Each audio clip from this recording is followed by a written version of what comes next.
Good morning everyone, स्वागत है आपका बायो क्लास में। आज की वीडियो में है class 10 chapter 5 life process part 3। इसके पहले का 2 वीडियोस डाला गया है जिसमें हमने लाइफ प्रोसेस शुरू किया है और अभी इंट्रोडक्शन ही चल रहा है, जिसमें लास्ट क्लास में हमने 3 लाइफ प्रोसेस को देखा है: मूवमेंट, न्यूट्रिशन एंड रेस्पिरेशन। अभी जस्ट इंट्रोडक्शन ही है, फिर डिटेल में एक एक चीज़ को हम पढ़ेंगे। तो सबसे पहले तो हमने मूवमेंट देखा, ठीक है। उसके बाद देखा लाइफ प्रोसेस क्या है। तो लाइफ प्रोसेस वो प्रोसेस है जो कि लिविंग ऑर्गेनिज्म को लिविंग रहने के लिए करने पड़ेंगे। तो बस इस लाइफ प्रोसेस के लिए भी एनर्जी की ज़रूरत पड़ी। एनर्जी मिलेगा कहाँ से? फूड से, ठीक है। तो हम एनिमल्स जैसे ह्यूमन बीइंग ही है, तो प्लांट्स और एनिमल्स दोनों हमारा फूड सोर्स है। तो वो इस फॉर्म में है कि बॉडी हमारा उसको इजीली ऑब्जर्व नहीं कर सकता। तो हमारा बॉडी उसको इनटेक तो करता है, लेकिन इस फॉर्म में चेंज करता है कि बॉडी एब्जॉर्ब कर सके। तो वो कह रहा है न्यूट्रिशन। अब इस प्रोसेस में फूड को तोड़ने के लिए ऑक्सीजन की जरूरत पड़ी, ठीक है। वो भी हम बाहर से लिए, ब्रीदिंग के प्रोसेस पे थ्रू ऑक्सीजन हमने लिया और वो ऑक्सीजन अब फूड को ब्रेक करेगा और एनर्जी रिलीज करेगा। ये प्रोसेस हो गया रेस्पिरेशन। तो ये 2 चीज़ें हमने पढ़ा। आज के चैप्टर में, आज के वीडियो में हम फिर 2 चीज़ों को और डिस्कस करेंगे कि ट्रांसपोर्टेशन और एक्सक्रीशन। ये 2 लाइफ प्रोसेस इंट्रोडक्शन होगा इसमें। लेकिन इसके पहले एक और चीज़ आता है कि ऑर्गेनिज्म, लिविंग ऑर्गेनिज्म तो सिंगल सेल भी है और मल्टी सेलुलर ऑर्गेनिज्म भी है। तो हम मल्टी सेलुलर ऑर्गेनिज्म में बहुत कुछ कॉम्प्लेक्स हो जाता है। न्यूट्रिशन हो गया, रेस्पिरेशन हो गया, ट्रांसपोर्टेशन हो गया, एक्सक्रीशन हो गया, ये सारी चीज़ें हमें कॉम्प्लेक्स है। जबकि यूनिसेलुलर ऑर्गेनिज्म जो कि एक सेल के बने होते हैं, उनके सेल बहुत सिंपल है, एक ही सेल है, ठीक है। तो उनमें इन स्पेशल टिश्यूज़ की ज़रूरत नहीं पड़ती स्पेशल फंक्शन को करने के लिए। उनमें सारे फंक्शंस ना सिंपल डिफ्यूजन से हो जाते हैं, ठीक है। डिफ्यूजन क्या है? Movement of substance from a region of higher concentration to the region of lower concentration. मतलब ऐसा समझिए कि आप, डिफ्यूजन बहुत ही सिंपल प्रोसेस है जिससे कि सब्सटेंस मूव करता है अपने हायर कंसंट्रेशन से लोअर कंसंट्रेशन की तरफ। इसको ऐसे समझिए, आप एक रूम में परफ्यूम स्प्रे कर दीजिए। जहाँ पर आप स्प्रे करते हैं पहले स्मेल, वहाँ उसकी फ्रेगरेंस जो है वो पहले वहाँ ज़्यादा होती है, फिर धीरे धीरे वो जहाँ नहीं रहती फ्रेगरेंस वो बढ़ते जाता है और अपने हायर कंसंट्रेशन से लोअर कंसंट्रेशन की तरफ बढ़ते जाता है और पूरे रूम में फिर फ्रेगरेंस फैल जाता है। वो होता है डिफ्यूजन। तो वैसे ही सिंगल सेल ऑर्गेनिज्म में सारे फंक्शंस ना डिफ्यूजन से हो जाते हैं, जबकि हम मल्टी सेलुलर ऑर्गेनिज्म में डिफ्यूजन से नहीं हो पाएगा, क्योंकि डिफ्यूजन बहुत ही स्लो प्रोसेस है और ये इसके लिए ना सारे सरफेस को इन्वायरमेंट के कांटेक्ट में आना पड़ता है। जैसे क्या लिखा है, in the case of single cell organism, जो ऑर्गेनिज्म सिर्फ एक सेल के बने हैं, there is no specific organs for taking in food और एक्सचेंज ऑफ गैसेज। जो भी लाइफ प्रोसेस है, जैसे कि फूड का लेना, गैसेस का एक्सचेंज करना, गैसेस एक्सचेंज का मतलब ऑक्सीजन का लेना, कार्बन डाइऑक्साइड रिलीज करना, इन सब चीज़ों के लिए सिंगल सेल ऑर्गेनिज्म में कोई स्पेसिफिक ऑर्गेन नहीं होते, ये कहा जा रहा है। Because the entire surface of the organism is in direct contact with the environment. मान लीजिए एक सेल है, तो इस सेल का हर एक पार्ट एनवायरनमेंट के कांटेक्ट में है, ठीक है। तो इसको ऑक्सीजन चाहिए, तो एनवायरनमेंट में ऑक्सीजन ज़्यादा है और इसके अंदर कम है, इसकी स्कार्सिटी है, ऑक्सीजन चाहिए। तो डिफ्यूजन क्या कहता है? Movement of substance from higher concentration to lower concentration. अब इस सेल के अंदर अगर ऑक्सीजन की डिमांड है, कम है, तो वो बाहर में ज़्यादा है, बाहर से अंदर की तरफ चला जाएगा डिफ्यूजन प्रोसेस से। अब इस ऑक्सीजन को, जैसे कि हमने कहा कि इस ऑक्सीजन को फूड को तोड़ने में काम आएगा ताकि एनर्जी रिलीज हो। तो इस प्रोसेस में ना कार्बन डाइऑक्साइड रिलीज होता है, इसी प्रोसेस को रेस्पिरेशन कहते हैं ना। तो अब कार्बन डाइऑक्साइड सेल के अंदर ज़्यादा हो गया, बाहर कम है, तो अंदर से अब बाहर की तरफ कार्बन डाइऑक्साइड का डिफ्यूजन हो जाएगा। तो इस तरह से फूड का इंटेक भी होता है और गैसेस एक्सचेंज भी होता है बाय सिंपल डिफ्यूजन। क्यों? क्योंकि the entire surface of the organism, इसी ऑर्गेनिज्म के पूरे surface is in direct contact with the environment, ठीक है। हम में क्या, सब जो जितना हमारा बॉडी है जो दिख रहा है एनवायरनमेंट के कांटेक्ट में, लेकिन बहुत सारे ऐसे चीज़ें हैं हमारे बॉडी के अंदर जो कि एनवायरनमेंट के कांटेक्ट में नहीं है। हमारा लंग्स है, हार्ट है, इंटेस्टाइन है, स्टमक है, बहुत सारी चीज़ें हैं जो कि डायरेक्ट एनवायरनमेंट के कांटेक्ट में नहीं है, कनेक्टेड है। जबकि सिंगल सेल ऑर्गेनिज्म में सारे the entire surface of the organism is in direct contact with the environment. तो इसमें जो भी प्रोसेस है, जो भी हम लाइफ प्रोसेस की बात कर रहे हैं, वो सिंपल डिफ्यूजन से हो जाता है। तो these process are taking place by simple diffusion, यानी life process single cell organism में सिंपल डिफ्यूजन से पूरे हो जाते हैं। But this is not possible in multicellular organism. क्यों नहीं पॉसिबल है? क्योंकि हमारा पूरा बॉडी तो एनवायरनमेंट के कांटेक्ट में है नहीं, बहुत सा बॉडी पार्ट्स हमारा इंटरनल है। तो इसलिए सिंपल डिफ्यूजन से हम ये काम कर नहीं सकते हैं। डिफ्यूजन को अगर हम डिफाइन करें तो movement of substance from a region of higher concentration to the region of lower concentration. जहाँ इसकी कंसंट्रेशन ज़्यादा है ना सब्सटेंस की, वो अपने आप लोअर कंसंट्रेशन की तरफ मूव करेगा और इसी प्रोसेस को कहते हैं डिफ्यूजन। ये बहुत ही सिंपलेस्ट फॉर्म है जिसके थ्रू यूनिसेलुलर ऑर्गेनिज्म में सारे लाइफ प्रोसेस हो जाते हैं। लेकिन मल्टीसेलुलर ऑर्गेनिज्म एक कॉम्प्लेक्स ऑर्गेनिज्म है, हमारा पूरा बॉडी एनवायरनमेंट के कांटेक्ट में नहीं है। तो इन इस केस में in multicellular organism various body parts have specialised to perform the particular function. मतलब मल्टीसेलुलर ऑर्गेनिज्म में ये जो पार्टिकुलर फंक्शन जो बता रहा है, जैसे कि एक्सचेंज ऑफ गैसेस हो गया, न्यूट्रिशन का प्रोसेस हो गया, ये सब पार्टिकुलर फंक्शन कोई खास काम करने के लिए इसमें स्पेशलाइज्ड टिश्यू है। In multicellular organism various body parts have specialised.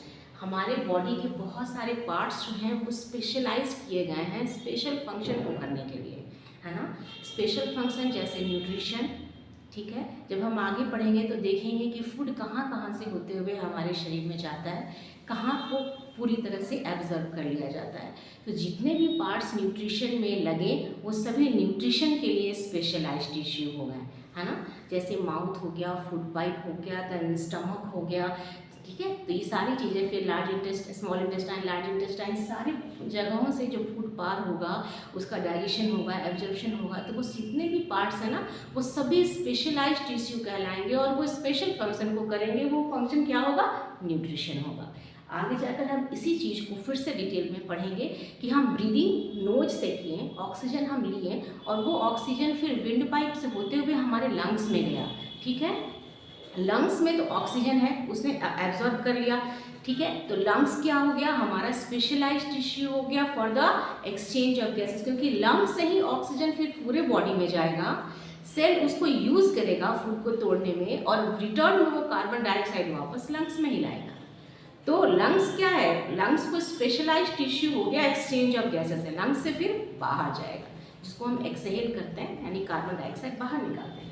तो ये सारी चीज़ें ना पार्टिकुलर फंक्शन हो गया, जैसे न्यूट्रिशन पार्टिकुलर फंक्शन हो गया, रेस्पिरेशन पार्टिकुलर फंक्शन हो गया। तो इन पार्टिकुलर फंक्शन को करने के लिए, ये स्पेशल फंक्शंस को करने के लिए कुछ सेल्स, कुछ organs are specialized to perform this special function and these are called specialized tissue, है ना।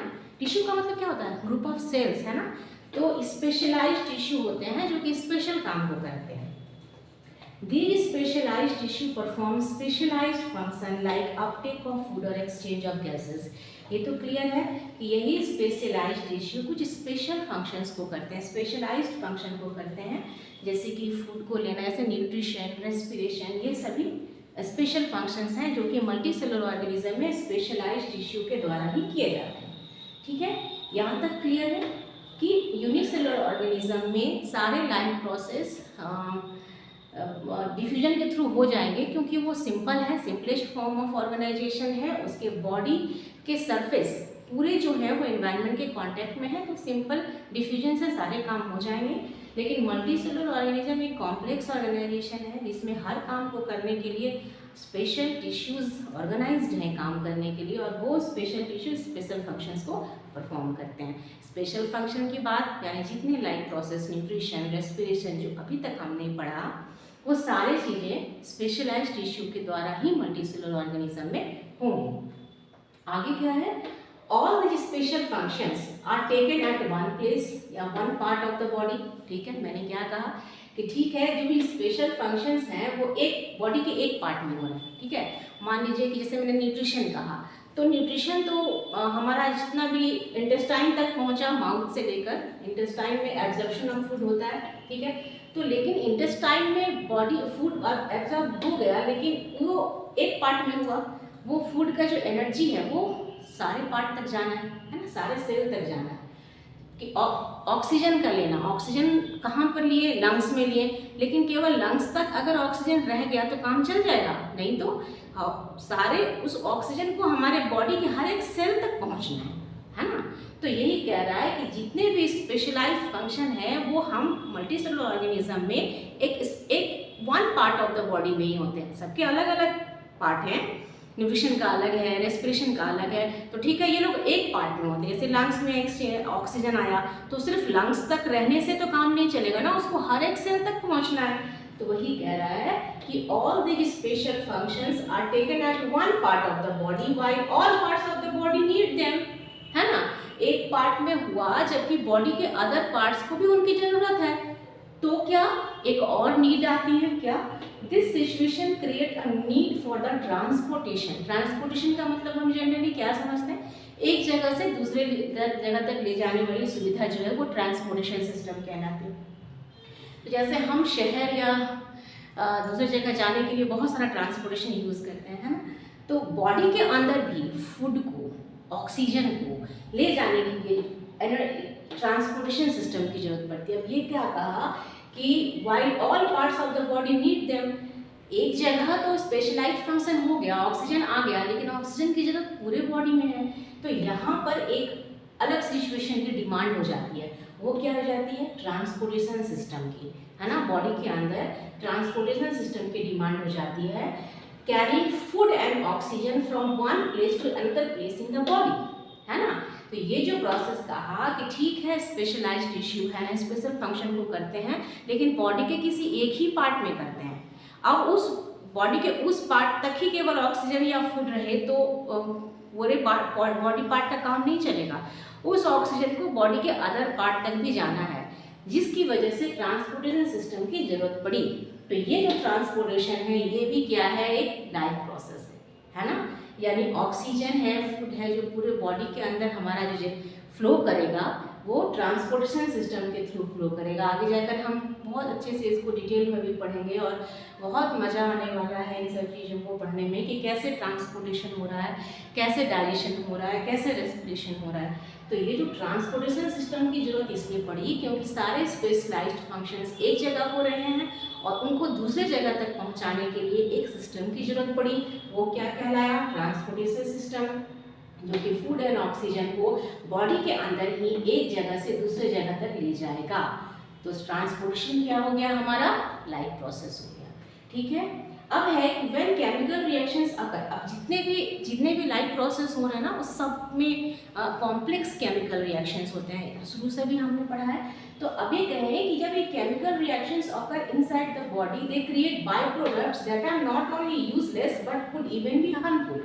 अब ये कह रहा है कि ठीक है हमने न्यूट्रिशन तो कर लिया, यानी कि फूड को एब्जॉर्ब कर लिया, उससे एनर्जी पा लिया, इस प्रोसेस में रेस्पिरेशन भी कर लिया, यानी ऑक्सीजन का इंटेक भी किया, कार्बन अब इंटेक जब किया तो जो रिएक्शंस हुआ रेस्पिरेशन में उसमें क्या हुआ? फूड ऑक्सीजन के साथ कंबाइन करके एनर्जी तो रिलीज किया, लेकिन साथ में क्या निकाला? एक बाय प्रोडक्ट जो कि हमारी बॉडी के लिए यूजलेस भी है, सिर्फ यूजलेस ही नहीं हार्मफुल भी है, और वो है कार्बन डाइऑक्साइड। तो बहुत सारी ऐसी चीज़ें हमारे शरीर में निकलती हैं, होती हैं, बाय प्रोडक्ट के फॉर्म में वो निकलता है, that are not only useless, जो कि यूजलेस ही नहीं but could even be harmful, और नुकसान भी पहुंचाते हैं। तो therefore they are needed to be removed from the body. तो बॉडी से ये सभी चीज़ों का बाहर निकलना भी जरूरी है, क्योंकि अगर ये रहेंगे बॉडी के अंदर ना तो टॉक्सिसिटी बढ़ते चला जाएगा, जहर फैलते जाएगा और लिविंग फिर रह नहीं पाएगा। तो एक्सक्रीशन का प्रोसेस भी जरूरी है, जैसे यूरिनेशन, ये सारी चीज़ें जो हैं वो जरूरी हैं, नहीं तो लिविंग ऑर्गेनिज्म लिविंग नहीं रह पाएगा। तो यहाँ पर remove from the body and discarded outside, बाहर निकाला जाता है जिस प्रोसेस से, उसको कहते हैं एक्सक्रीशन। और एक्सक्रीशन भी क्या है? आपका एक लाइफ प्रोसेस है। ठीक है। तो अभी तक हमने क्या देखा? जितने भी लाइफ प्रोसेस का इंट्रोडक्शन अभी खत्म होता है, इसके बाद हम अब डिटेल में वन बाय वन हर एक लाइफ प्रोसेस को पढ़ेंगे। तो हमने क्या देखा? लाइफ प्रोसेस क्या है? वो सारे प्रोसेस हैं जो कि लिविंग ऑर्गेनिज्म को लिविंग रहने के लिए करना है, जिसमें कि मूवमेंट है, न्यूट्रिशन है, रेस्पिरेशन है, ट्रांसपोर्टेशन है एंड एक्सक्रीशन है। ठीक है। मूवमेंट ठीक है। न्यूट्रिशन, जिसमें कि फूड को एनर्जी में फूड इनटेक किया जाता है, एब्जॉर्ब किया जाता है, इस फॉर्म में चेंज किया जाता है ताकि बॉडी इजीली एब्जॉर्ब कर सके। रेस्पिरेशन, इस फूड को हमने लिया, उसको ऑक्सीजन के साथ कंबाइन करके एनर्जी रिलीज करने का प्रोसेस रेस्पिरेशन हुआ। Breathing is a part of respiration. हाँ, सांस लेना अलग है, रेस्पिरेशन अलग है। ऑक्सीजन को इनटेक करना और कार्बन डाइऑक्साइड को एक्सहेल करना इज ब्रीदिंग, लेकिन उस ऑक्सीजन को लेकर फूड को तोड़ना और एनर्जी रिलीज करना, वो प्रोसेस रेस्पिरेशन। अब इस प्रोसेस, अब ठीक है, ऑक्सीजन तो लिया, फूड भी हुआ, अब बॉडी के एक पार्ट में हुआ, स्पेशलाइज्ड टिश्यू स्पेशल जगह पर, अब उसको बॉडी के अलग पार्ट तक भी पहुंचाना है, ठीक है। तो वो प्रोसेस कौन करेगा? ट्रांसपोर्टेशन, ठीक है। अब सेल में जब रेस्पिरेशन हुआ तो कुछ ऐसे प्रोडक्ट भी, बाय प्रोडक्ट निकले जो कि यूजलेस हैं, हार्मफुल हैं, उनका शरीर से बाहर निकलना भी जरूरी है। तो वो प्रोसेस क्या कहलाया? एक्सक्रीशन। ये सारे हमारे लाइफ प्रोसेस हो गए। अब लाइफ प्रोसेस, अब एक these life process are would be discussed one by one in next video। तब तक के लिए बाय बाय, मिलते हैं नेक्स्ट वीडियो में।